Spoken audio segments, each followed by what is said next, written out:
Good afternoon. I'm Diane Macedo. We're coming on the air with breaking news right now. President Trump has apparently fired Defense Secretary Mark Esper. The president announced the news on Twitter, writing, "Esper has been terminated and will be replaced by Director of the National Counterterrorism Center, Christopher Miller, effective immediately." Now, many suspected Esper could be out after the election, after he publicly disagreed with the president back in June, saying active duty troops should not be sent to help control protests in American cities. For more on this, I'm joined on the phone by ABC News Chief Global Affairs Correspondent Martha Raddatz. Martha, thanks for jumping on the phone with us. What do we know right now about this change and why it happened? Well, I think it was certainly expected over the long run, but I don't think it was expected the way it was today, just immediately. You know, one of the first things President Trump has done after the election.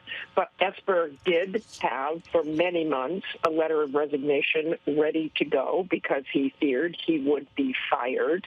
I think more interesting, in a way, is who's coming in, and it's a man named Christopher Miller, who will be the acting Secretary of Defense, and he comes from the National Counterterrorism Center. He's director of the National Counterterrorism Center. Before that, he was an assistant Secretary of Defense for Special Operations. His background is in special operations. So we don't really know whether there's more to this, why President Trump would want to put in someone in that position from the Counterterrorism Center. There's been a lot of emphasis on Iran, as we know.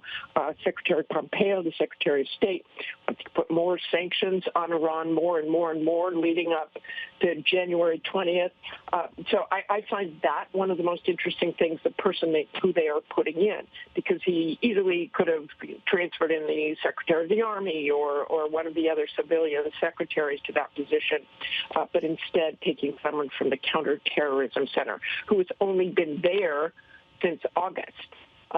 It also, you know, whether fired or was going to resign anyway, which they told me just this morning, that the secretary had no intention of resigning, right in the middle of a transition, makes it a little more difficult, I would say, for the incoming. And Martha, there had been some tension between President Trump and Secretary Esper since that controversial photo op outside Lafayette Park during protests back in June. You know, law enforcement had to disperse the crowd of protesters so the president could take that photo outside St. John's Church with the Bible. The chairman of the Joint Chiefs apologized for his role in that event, and Esper claimed that he didn't know what was going to happen. He also was heavily criticized for urging governors to, quote, dominate the battle space when dealing with protesters, a comment he has apologized for. So how much tension did all of that put between the White House and the Defense Department, and how much do you think that factors into all of this? Well, as we know, President Trump doesn't like anybody pushing back on him, and certainly not publicly. So he was not happy with that. He was not happy with Esper's comments after that, saying he did not want to federalize the National Guard, and he was not happy with General Milley. Both Esper and Milley say they did not realize what was happening in terms of that photo op. Chairman Milley actually got out of the way before the photo op, but both men regretted being anywhere near that, and they made that clear. General Milley apologized at the National Defense University a couple of weeks later, said the military should not be politicized. Now, Chairman Milley, we should keep an eye out for that as well. And I think for a while he thought he would be fired, and maybe he will be as well. He's only about a year into his term there, which is now 4 years, and President Trump could fire him if he wanted to, and we'll have to keep our eye out for that. Whether he fires the CIA director, we don't know, but all of those things have been talked about in the last few weeks. And senior Pentagon reporter Louis Martinez is also on with us now. Louis, how's the Pentagon reacting to this? Well, Diane, I can tell you that the Pentagon is reacting very quickly and very quietly for now. There's been no response from the Pentagon officially, but I can tell you that as I came in, preparations were already underway for Esper's successor to come into the building. That's Chris Miller. He's the head of the National Counterterrorism Center, and arrangements were made for his motorcade to come into the front steps of the Pentagon. Now, I don't know whether Esper is the one who's going to be out there to greet him shortly, but you can tell that things are happening fairly quickly. Now, who is Chris Miller? Chris Miller just left the Pentagon 2 years ago. He's a former active duty Army soldier and reservist who then went on to head the office here at the Pentagon that is plans against counterterrorism operations. So special operations and counterterrorism, that's what he did here at the Pentagon for 2 years, and then he shifted over to the National Counterterrorism Terror Center.